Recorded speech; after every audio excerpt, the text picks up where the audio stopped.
As far as me getting down with Al and Admin, it was more of me seeing what he was doing that was different, right? Because I never saw a platform where somebody was teaching as he was. He would bring people in tune. He was giving people opportunities that I really didn't see nowhere else.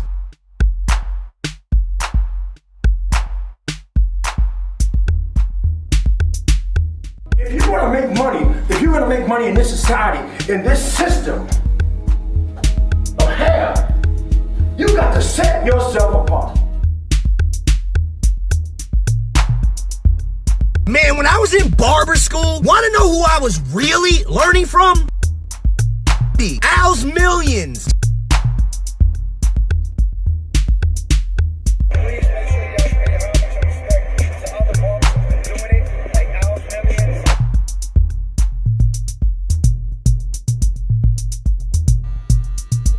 You cut 3 times, you cut 3 times.